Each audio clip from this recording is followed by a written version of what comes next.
మోకాల నొప్పులకు ఎటువంటి సర్జరీ లేకుండా ఎపియాన్ పెయిన్ క్లినిక్ అందిస్తున్న అత్యాధునిక చికిత్స. Main modification gut health main చూసింది ఏమంటే డైట్ తోటి. మీకు మెడిటరేనియన్ డైట్ అని తెలుసలేదు మరి. మెడిటరేనియన్ డైట్ ఇప్పుడు పేపర్లో చదువుతుంటాము. అంటే మెడిటరేనియన్ గ్రీస్, కొంచెం ఇటలీ, ఇజ్రాయెల్ ఆ ఏరియాలో ఒక స్పెషల్ టైప్ ఆఫ్ డైట్ తింటారు వాళ్ళు. దాంట్లో ఎక్కువ ఆలివ్ ఆయిల్ ఉంటుంది, నట్స్ ఉంటాయి, ఫ్రూట్స్ ఉంటాయి, ఫిష్ ఉంటుంది. ఈ డైట్ తిన్న వాళ్ళకి మంచి బ్యాక్టీరియా వచ్చి చాలా రోజులు ఆల్మోస్ట్ 90 years 100 years బతుకుతున్నారు వీళ్ళు. ఈ హార్ట్ డిజీజ్ తక్కువ, అన్ని కూడా తక్కువ. ఎందుకు అని చాలా మంది రీసెర్చ్ చేస్తే వీళ్ళలో ఈ డైట్ తిన్న వాళ్ళకి మంచి హెల్తీ బ్యాక్టీరియా వచ్చేస్తా ఉంది. అది చాలా ఇంపార్టెంట్ విషయం. సో ఆ తీసుకొని మేము ఏం చేసామంటే మనం అలా తింటే ఎలా ఉంటుంది మెడిటరేనియన్ డైట్ అని రీసెర్చ్ చేయాలంటాం. కానీ మెడిటరేనియన్ డైట్ మనం తినలేం. ఆలివ్ ఆయిల్, సలాడ్స్ అని మనకు అలవాట్లేదు. సో ఏం చేసామంటే ఇజ్రాయెల్లో ఒక న్యూట్రిషన్ ఇన్స్టిట్యూట్ ఉంది. దాంతో రీసెర్చ్ చేసి ఇండో మెడిటరేనియన్ డైట్ అని తయారు చేసాం. అంటే మనం దోశ, ఇడ్లీ వాళ్ళ దాంతో ఆలివ్ ఆయిల్స్ చేసి ఒక రీసెర్చ్ ప్రాజెక్ట్ మా హాస్పిటల్లోనే డాక్టర్స్ తోటి చేసాం. అంటే ఒక 50 మంది డాక్టర్స్ కి ఈ డైట్ ఇచ్చాము. 50 మంది డాక్టర్స్ మన సౌత్ రెగ్యులర్ డైట్ మాట. మిగతా యాక్టివిటీస్ అంతా సేమ్. 3 months తర్వాత ఈ మెడిటరేనియన్ డైట్ ఇచ్చిన డాక్టర్స్ కి బాగా హెల్త్ ఇంప్రూవ్ అయ్యి వెయిట్ 3 kg తగ్గిపోయారు. అది ఎందుకు జరిగింది అని చూస్తే లోపల బ్యాక్టీరియా చేంజ్ అయిపోయింది, హెల్తీ బ్యాక్టీరియా వచ్చింది. వేరే మామూలు వాళ్ళకి అలాగే ఉంది మాట. సో చాలా నాకు కూడా చాలా ఎంత ఇంప్రెస్ అంటే నేను కూడా డైట్ చేంజ్ మార్చుకున్నాను నేను కూడా. ఎందుకంటే మన డైట్ పైన ఇంత ఇంపార్టెంట్ అంటే డైట్ బ్యాక్టీరియా ఇంపార్టెంట్. బ్యాక్టీరియా అనేది మనం కంట్రోల్ చేయాలంటే మెయిన్గా డైట్ తోటి.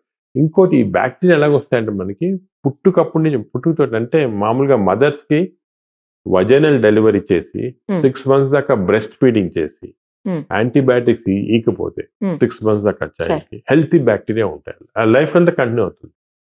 అదే మదర్ సిజేరియన్ సెక్షన్ చేసుకుని 6 months లోపల వీనింగ్ చేసేస్తే, బ్రెస్ట్ ఫీడ్ చేయకపోతే ఈ చైల్డ్కి 6 months లోపల ఎప్పుడు చిన్న డైరీ వస్తే కూడా యాంటీబయాటిక్ ఇచ్చేస్తుంటారు.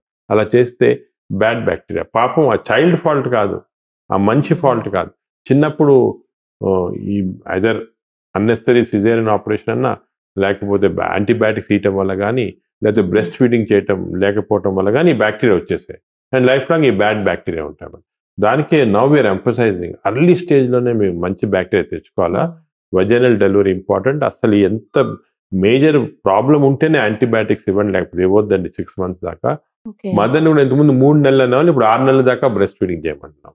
చేస్తే మనకి హెల్తీ బ్యాక్టీరియా. సో అక్కడి నుంచి స్టార్ట్ అవుతుంది. స్టార్టే మన లైఫ్. మనం ఇంకోటి ఫుడ్స్ చేంజ్ చేయడం కానీ ఇవ్వాలా, దానివల్ల స్మోకింగ్ వల్ల, ల్యాక్ ఆఫ్ అన్ని కూడా బ్యాక్టీరియా పైన effect. So the bacteria are the brain controlling everything. ఇంతకుముందు మనకి ఎప్పుడో పూర్వకాల చరక మెడిసిన్ ఉండే, చరక పుస్తకం, ఆయన చరక పుస్తకంలో రాశాడు, the source of all disease is the gut. అంటే మన కడుపులోనే అన్ని జబ్బులు పుడతాయని రాశాడు. అప్పుడు ఎవరు నమ్మేవాళ్ళు, ఆయన ఎందుకు రాశాడో మరి తెలియదు, అలాగా రాశాడు. అప్పుడు హార్ట్ అటాక్ రావచ్చు అని అందరు అనుకున్నారు. ఇప్పుడు తెచ్చింది మాట బ్యాక్టీరియా. ఇది చాలా నాలెడ్జ్ దీని గురించి everyday hundreds of papers publish అవుతున్నాయి. మేము కూడా స్పెషల్ టీం పెట్టాం దీనికి. PhD research workers, doctors, deity అందరు కలిపి వర్క్ చేస్తున్నారు. మనకి 4-5 years ఇంకా కూడా చాలా న్యూ ఐడియాస్, రీసెర్చ్ దీని గురించి చాలా మంచి విషయాలు తెలుస్తాయి. సార్, ఇప్పుడు బ్యాక్టీరియాని గుడ్ బ్యాక్టీరియా చేసే అవకాశం అందరిలో అవకాశం ఉంటుంది, అందరికి చెయ్యొచ్చా? ఎలా చేయొచ్చు? ఫస్ట్ మనం బ్యాడ్ బ్యాక్టీరియా ఏమున్నాయని చెక్ చేయాలన్నమాట. మనకి ఈ మెటాజీనోమిక్స్ చేస్తే తెలిసిపోతుంది. టెస్ట్ మనం మోషన్ తీసుకొని అన్ని మేము ల్యాబ్ లో అన్ని ఆల్ బ్యాక్టీరియా జీన్స్ చెక్ చేస్తాం. దీన్ని మెటాజీనోమిక్స్ అంటారు. అంటే 1000 species ఆఫ్ బ్యాక్టీరియా. కొంతమందికి 900 ఉంటాయి, కొంతమంది 1000 ఉంటాయి, కొంతమంది 800 ఉంటాయి. అన్ని చెక్ చేస్తాం. చెక్ చేసి ఈచ్ బ్యాక్టీరియా కనుక్కుంటాం. ఈ 1000 species లో ఏ బ్యాక్టీరియా ఉన్నాయి, ఏ టైప్ ఉన్నాయి, గుడ్ అంటే రేషియో ఎలా ఉంది ఫస్ట్ కనుక్కుంటాం. సో రేషియో తప్పు ఉంటే అది ఎలా చేయించాలా అంటే కొన్ని రేషియోస్ కి కొంత టైప్ ఆఫ్ డైట్ ఇస్తే బెటర్, కొన్ని రేషియోస్ కి స్పెషల్ మెడిసిన్స్ ఉన్నాయి. బట్ జనరల్గా ఎలాగంటే వీసే హెల్తీ డైట్ హ్యాబిట్స్. అంటే హెల్తీ డైట్ అంటే ఎక్కువ ఫైబర్ ఎక్కువ తినాలి. వెజిటేరియన్ ఎక్కువ ఉంటుంది ఫైబర్. ఈ డైట్ ఫ్యాట్స్ కూడా వచ్చాయి, అంత తప్పు. కీటో డైట్ అంటారు, ఒట్టి నాన్ వెజిటేరియన్, దాంట్లో ఇదేమి ఉండదు, వెజిటబుల్స్ ఉండవు, తప్పది కీటో డైట్ అని. అదేవిధంగా డిఫరెంట్ హై కొలెస్ట్రాల్ డైట్, ఇవన్నీ డిఫరెంట్ టైప్స్ ఆఫ్ ఫ్యాట్స్ వచ్చాయి డైట్లో. అట్కిన్సన్స్ డైట్ అని ఇవన్నీ ప్రజలు ఏమంటారంటే దానివల్ల ఏమంటే వెయిట్ తగ్గుతుంది, కానీ బ్యాక్టీరియా చేంజ్ అయిపోయి వేరే జబ్బులు వస్తున్నాయి. సో అది కాకుండా హెల్తీ డైట్ అంటే ఫైబర్ ఎక్కువ ఉండాలి, నట్స్, ఫ్రూట్స్, వెజిటబుల్స్, యోగట్ అని అంటే మనం పెరుగు అంటాం కదా, ఇంట్లో చేసిన పెరుగు చాలా మంచిది, దానిలో బ్యాక్టీరియా ఉంటాయి, 3 పూటలు తిన్నా మంచిది. అది కూడా తెలియదు, పబ్లిక్ ఏమనుకుంటారు పెరుగు దానివల్ల ఈ న్యూమోనియా వస్తుంది అనుకోని, అది తప్పది. పెరుగు చాలా మంది దానిలో బ్యాక్టీరియా ఉంటాయి. సో పెరుగు 3 times 3 పూటలు కూడా మంచిదే, పెరుగు ఒకటి. అదేవిధంగా కొన్ని ప్రోబయాటిక్స్ ఉంటాయి కొన్ని దాంట్లో, ఫర్ ఎగ్జాంపుల్ కెఫీర్ అనేది మన వాళ్ళు తక్కువ, బటర్ మిల్క్, మజ్జిగ అవి ఎక్కువ, చీజ్ దాంట్లో ఎక్కువ ఉంటాయి. ప్రీబయాటిక్స్ అంటే కొన్ని ఫుడ్స్ వల్ల బ్యాక్టీరియా తయారవుతాయి, అది ఇవన్నీ యాపిల్, ఆరెంజ్, దాని తర్వాత మన ఆనియన్స్, గార్లిక్స్ తింటే మంచి బ్యాక్టీరియా ఎక్కువ అవుతాయి అన్నమాట, హెల్త్ మంచిది. అలాగా ప్రీబయాటిక్స్ ఇవి డయట్ మ్యానిపులేషన్ వల్ల. అదేవిధంగా మనకు స్పెసిఫిక్ గా ఈ బ్యాక్టీరియా తక్కువ ఉన్నాయంటే మనం క్యాప్సూల్స్ లో ఆ బ్యాక్టీరియా ఇవ్వచ్చు, బ్యాక్టీరియా ఇంక్రీజ్ చేయొచ్చు మనం కంటెంట్స్. అదేవిధంగా వీళ్ళు కొన్ని మెడిసిన్స్ తీసుకుంటారు, యాంటీబయాటిక్స్ కాకుండా వేరే మెడిసిన్స్ కూడా, అసిడిటీ తగ్గించడానికి మెడిసిన్స్ తీసుకుంటాం, దానివల్ల బ్యాక్టీరియా చేంజ్ అయిపోతుంది, చెడ్డ బ్యాక్టీరియా వస్తుంది, అవి ఆపటము. కొంతమంది సంవత్సరాలుగా తీసుకుంటుంటారు అన్నమాట, ఏం లేకుండా అసిడిటీ అని. సో మనం బ్యాక్టీరియా చేంజ్ చేయొచ్చు, మన దగ్గర ఇప్పుడు ఉంది టెక్నిక్. ఫస్ట్ స్టడీ చేసి ఎంతవరకు చేంజ్ చేయాలి, ఏం చేంజ్ చేయాలి చేస్తున్నాం, అది చేస్తే మంచి బ్యాక్టీరియా వస్తుంది. సార్ ఇప్పుడు అలా చేయాలంటే ఈ టెస్ట్ అదంతా పెద్ద కాస్ట్లీ వ్యవహారమా ఎట్లా? ప్రస్తుతానికి ఈ టెస్ట్ అనేది అప్రాక్సిమేట్ గా 15,000 రూపీస్ అవుతుంది, ఎందుకంటే దీనికి చాలా సొఫిస్టికేటెడ్ టెస్ట్. బట్ కంపారిటివ్లీ మన కంట్రీలో తక్కువ. ఈ సేమ్ టెస్ట్ అమెరికాలో 1 lakh రూపీస్ అవుతుంది, మన దాంట్లో తక్కువ. ఇప్పుడు దానికి అమెరికా నుంచి కూడా ఇక్కడికే సోర్స్ చేస్తున్నారు, ఇక్కడే చేయండి మీకు చీప్ గా అయిపోతుంది కదా. ఏ ఏజ్ నుంచి ఏ ఏజ్ వరకు చేయొచ్చు సార్? ఎప్పుడన్నా చేయొచ్చు, కానీ జనరల్ గా మేము అడల్ట్స్ కి, ఎందుకంటే చిల్డ్రన్ లో డైనమిక్ గా చేంజ్ అవుతుంటాయి. సో దానికి యూజువల్ గా అరౌండ్ 15 years దాకా చేంజ్ అవుతుంటాయి. 15 years తర్వాత స్టెబిలైజ్ అవుతుంది. సో 15 years తర్వాత వేరే అడ్వైజింగ్ ఇస్తాం. Adults correct. అడల్ట్స్ కి దీన్ని గట్ మైక్రోబయామ్ మెటాజినోమిక్స్ అంటారు. Up to A age sir? Up to 70 years దాకా చేస్తాం. చేసి దీన్ని ఏం చేంజ్ వచ్చే చూసి మాడిఫికేషన్ చేస్తాం, దాన్ని మళ్ళీ చేంజ్ చేసి మంచి చూసాం. చాలా మందికి హెల్త్ ఇంప్రూవ్ అయిపోతుంది, వెయిట్ తగ్గిపోతారు, డయాబెటీస్ కంట్రోల్ వచ్చేస్తుంది. అదే విధంగా వాళ్ళకి జనరల్ హెల్త్ బాగా షార్ప్నెస్ ఇంక్రీజ్ అవుతుంది, డల్నెస్ పోతుంది, బాగా యాక్టివ్ అయిపోతారు. అది చేస్తాం. ఇదే ఈ బ్యాక్టీరియల్ ట్రీట్మెంట్ కొన్ని సీరియస్ డిజీజ్ కూడా ఇస్తున్నాము. ఫర్ ఎగ్జాంపుల్ అల్సరేటివ్ కోలైటిస్ అంటే ఇన్ఫ్లమేటరీ బౌల్ డిజీజ్. ఈ సివియర్ ఆల్కహాల్ తాగి లివర్ చెడిపోతే ఈ బ్యాక్టీరియా ట్రీట్మెంట్ రివర్స్ చేయొచ్చు, అది కూడా చేస్తున్నాం. అదే విధంగా కొన్నిసార్లు డిప్రెషన్, ఆటిజము వీళ్ళకి కూడా హెల్ప్ఫుల్. ఇన్ఫాక్ట్ మన హైదరాబాద్ లోనే ఒక హాస్పిటల్, చిల్డ్రన్ హాస్పిటల్ బయట పెరిఫరీలో ఉంది, అది పెద్ద ఫేమస్ కాదు. అవి సర్ప్రైజ్డ్, అక్కడ బ్యాక్టీరియా ట్రీట్మెంట్ ఆయన తెలియకుండా ఇస్తున్నారు ఆటిజం చిల్డ్రన్ కి, వాళ్ళు బాగా అయిపోతున్నారు 70%. ఆటిజం కి ఇప్పుడు ట్రీట్మెంట్ లేదు, ఎన్నో అవుతున్నారు. వాళ్ళకు కూడా ఎందుకని తెలియదు, కానీ they found by trial and error.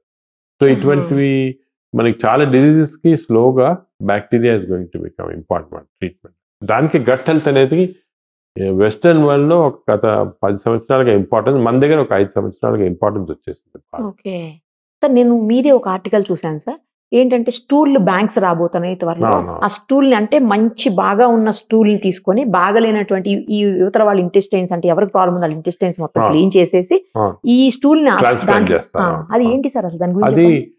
దీన్ని FMT అంటారు, ఫీకల్ మైక్రోబయల్ ట్రాన్స్ప్లాంటేషన్. అంటే ఈ మన స్టూల్స్ లో ఈ బ్యాక్టీరియా చాలా ఉంటాయి అన్నమాట.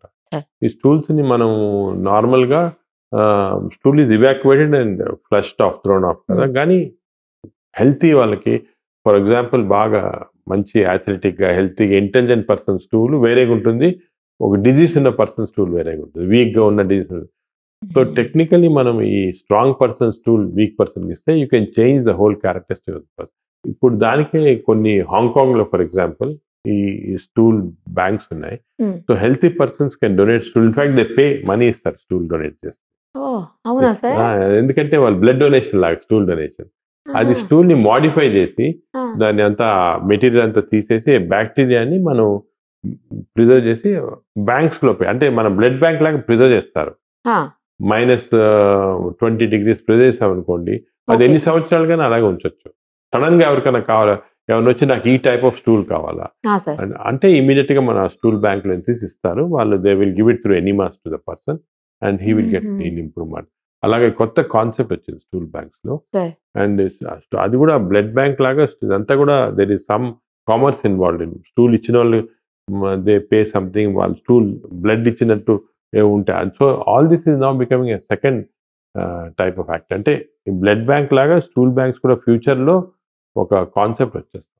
ఇంకోటి కూడా విన్నాను సార్ నేను ఈ మధ్యలో, ఏంటంటే గట్ హెల్త్ని అంటే మంచిగా హెల్తీగా పెట్టడం కోసం సంథింగ్ ఏదో ఒక ట్యూబ్స్ తోటి లోపలికి ఫ్లెష్ లాగా పంపించి దాన్ని క్లీన్ చేస్తారు మొత్తం ఇంటెస్టైన్స్ అన్న. అది తప్పది, అది తప్పు. అది ఎనిమా థెరపీ అంటారు, వాటర్ ఎనిమా థెరపీ అంటారు.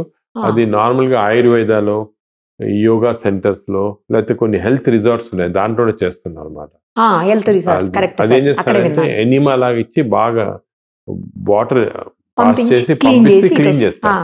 మనకి టెంపరీగా ఏదో కొంచెం బాగా ఫ్రీగా ఉంటుంది అన్నమాట. అది తప్పు. ఎందుకంటే 2-3 కారణాలు ఉన్నాయి దీనివల్ల. స్టూల్స్ మన బ్యాక్టీరియా చేంజ్ కాదు, ఇంటి కోలలో ఉన్న బ్యాక్టీరియా వచ్చేస్తుంది, అంతేగాని బ్యాక్టీరియా చేంజ్ ఒకటి. రెండోది ఈ వాటర్ హైడ్రోథెరపీ వల్ల వాళ్ళు ఈ వాటర్ ఈజ్ హైపోటానిక్, అంటే మన బ్లడ్ లో ఉన్న టానిసిటీ వాటర్ టానిసిటీ డిఫరెన్స్. ఈ వాటర్ ఎక్కువ ఎక్కించానుకోండి బ్లడ్ లో అబ్జర్వ్ అయితే బ్లడ్ డైల్యూట్ అయిపోతుంది, టానిసిటీ తగ్గిపోయి కొంతమంది కొంచెం స్ట్రోక్స్ వచ్చి బాగా ఇది కూడా అయిపోయారు, డ్రౌజీ అంతా అయిపోయి అవుతారు. అదొకటి. అంటే సోడియం క్లోరైడ్ అన్ని తగ్గిపోతాయి. థర్డ్ ప్రాబ్లం ఇన్ఫెక్షన్స్ వస్తుంది అన్నమాట. ఇది ఇచ్చే దాంట్లో ఒకరి నుంచి ఒకరికి ఇన్ఫెక్షన్స్ వచ్చి, సో స్ట్రాంగ్ గా we're saying not to take that. నేను అసలు రీసెంట్ గా లాస్ట్ వీక్ ఒక పేషెంట్ అక్కడ ఆయుర్వేద సెంటర్కి వెళ్ళి చేయించుకొని వచ్చారు. ఆ కెథెటర్ ఇచ్చే కెథెటర్ ఇంటెస్టైన్ పోక్ చేసి బ్లీడింగ్ వచ్చి అంత పర్ఫరేషన్, అది చాలా ప్రాబ్లం అయింది. సో దానికి ఈ థెరపీ అనేది ఇట్ ఎస్టాబ్లిష్డ్ కాదు. అది ఎప్పుడో నుంచి అలాగ ఉత్సాహం తీసుకుంటాను కానీ కరెక్ట్ కాదు. అది అప్రూవ్డ్ కాదు అసలు. It doesn't fit in to this category of gut health. Totally wrong.